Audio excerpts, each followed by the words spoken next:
Ayun mga guys, so magpapalit tayo ng cabin filter ng AC. Ito pala yung sa Fortuner at Hilux at Innova. Bali ano siya, compatible siya.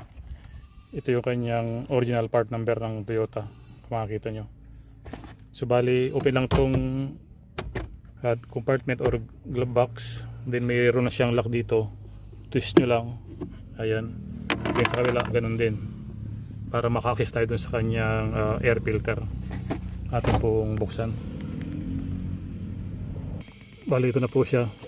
Open nyo lang tong cover nya, ayan, makita nyo na yung kanyang filter. Then hugot lang siya, ayan, kung makita nyo napakadumi na. Bali palit po natin ito.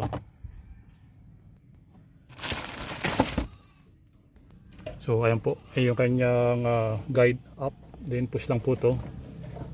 Ayun, okay na siya.